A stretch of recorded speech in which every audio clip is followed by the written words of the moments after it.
when he came in, his toes were completely mangled. And over time, they are healing. He's looking really good. Pretty soon, hopefully, he'll be ready to find a new home. These guys are often kept in groups of babies, and one may nab the other's toes or tail.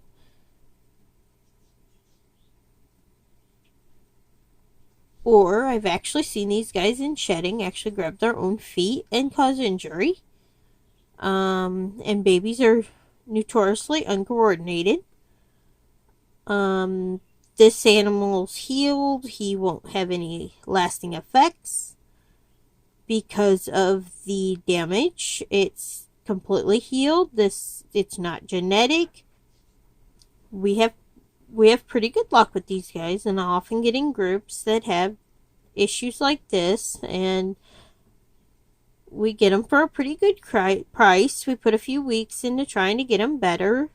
We have a standard treatment that we can employ, but we also have vet access and can get treatment for ones that don't respond to what the standard treatment is, and can get them more long-term care if we should have to.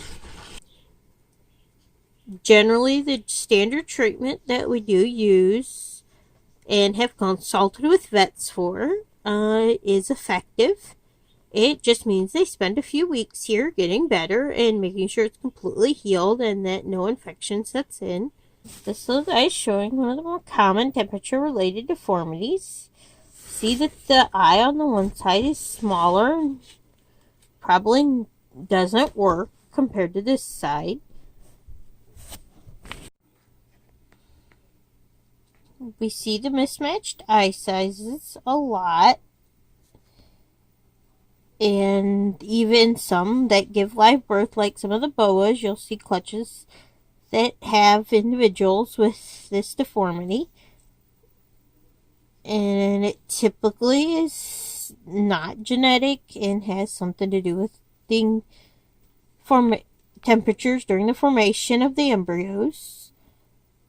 There could also be things that are externally incubated, such as humidity and other factors, but it is one of the more common ones. And this individual, if living by itself, should continue to grow and thrive. And because his deformity is outside of what we consider the core, generally their organs don't have any more issues. When the deformities are near the tail, on the eyes, or their appendages like their legs and toes, they don't tend to affect the internal organs as much. In the experiences we've had, a deformity in this core section can be perfectly healthy, but it can also mean that the animal could have internal organs that are deformed. Whereas the eyes, such as this individual, or legs and tail, are generally less likely to have any internal deformities. And as they grow, oftentimes they end up to be perfectly healthy pet adults. Joel is showing the classic one eye smaller deformity. You can tell that this eye is completely useless and virtually non-existent. Whereas on this side, you can see that the other eye is intact and probably perfectly functional. This animal has good weight, good condition, no visible injuries. The likelihood of this animal living as a pet animal and having a good quality of life is pretty good. He just needs to find a home with people who understand that he is a little different. Getting these guys into homes enables the breeders to not have to call them, but it also avoids the stigma that people might not understand that this has nothing to do with the breeder or their bloodlines. In mammalians, you don't run into this kind of thing as much. In mammalians, it tends to be genetic, and in most people's experience, they would expect it to be so. Which is one reason why I am doing this series of videos to kind of highlight that nothing and nobody's really at fault here, and that these animals are healthy, that the people that produce them are not doing anything wrong. It's just stuff that does happen. And as long as we continue to be able to place them, it gives them that chance.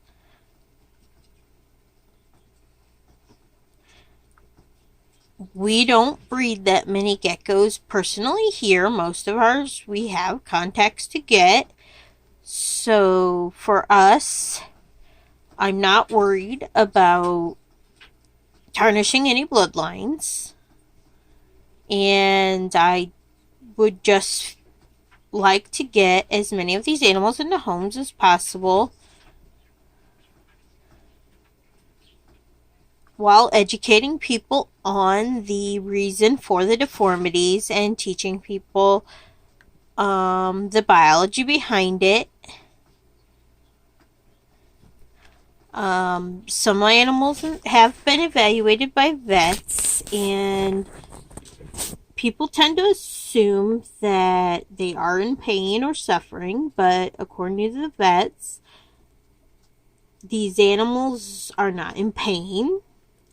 They're not suffering, and because they don't have the self-awareness that humans do, they do not know they're different. They don't know that they were supposed to be born any other way. So many of them, their quality of life is really good in a pet situation.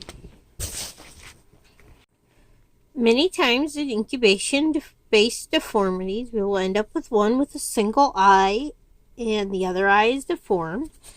This individual is unusual because both eyes are deformed, and he has weight, so he is eating, but he is also completely blind.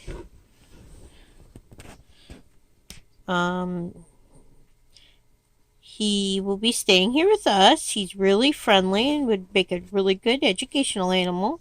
And if I do decide not to keep him, he does have someone who's dibs on him, and he will be going to someone I know. But as you can see, he has absolutely no eyes.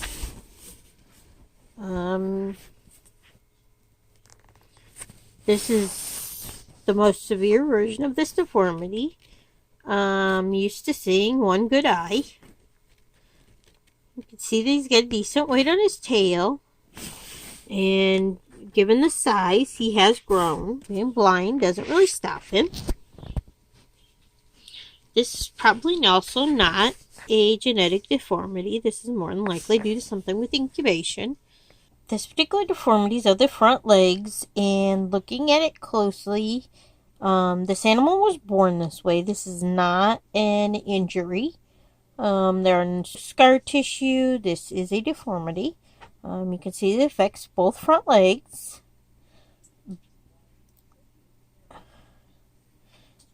This is one of the developmental deformities that can happen due to errors during incubation. This animal will probably be really well off in a pet home because It still has use of both front legs, and the animal can still live a pretty normal life. This little gecko is an example of a spinal deformity. This one we do know was hatched this way. It was likely something happened during incubation. The deformity is in the main core of the body, and some of these can go on to have really good lives as long as they deformity stays in the bones. Sometimes as they grow, the spine can continue to twist, and that's when you'll have some problems. And there also could be deformities in the organs because of where the deformity is. I've seen quite a few of these guys grow up and live perfectly good lives, but it is one of the more severe of the deformities simply because something could be wrong with the organs.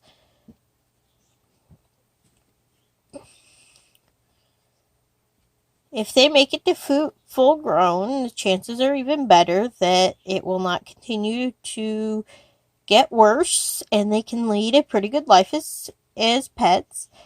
We do recommend that these type of animals stay pets for the simple fact that if they were to develop any kind of deficiencies from breeding, it's going to make the condition they already have worse.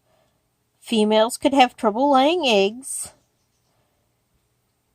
as well as, even though that it's more than likely a deformity caused by something during incubation, there still is a slim chance it could be genetic. And also in a group setting, whereas many that are fully capable could keep up with each other, this animal is never going to be able to compete fully with other individuals and will need to be housed alone as a pet-only animal. You can see how the back twists around. It's right in where the lighter coloring is. You can see the twist right here.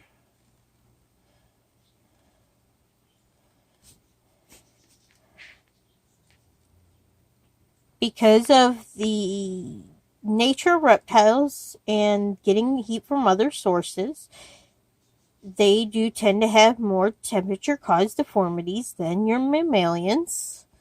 And oftentimes, if something goes wrong, you can see an entire group of animals that are unrelated and have been in the same incubator. Either if they're in the same stage of development, will develop that are the identical deformity, even though they are completely unrelated. And if they are in different stages of development, when the whatever it is that caused it occurred, then you will end up with different deformities depending on what type of part of development they were in when whatever trigger it happened.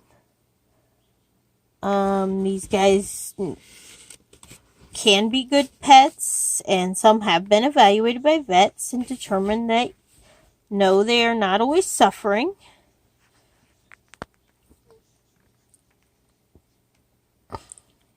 Oftentimes, these animals don't know that they're disabled, and they are not in any pain.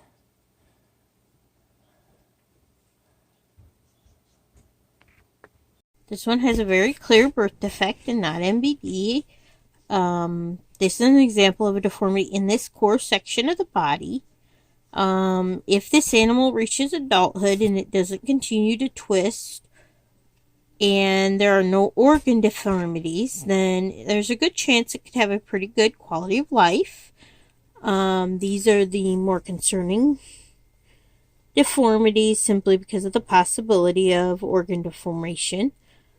And these are the ones that we're a little bit more careful about where they get placed, because there is a possibility they could live 5, 10, 15 years, or they could die tomorrow.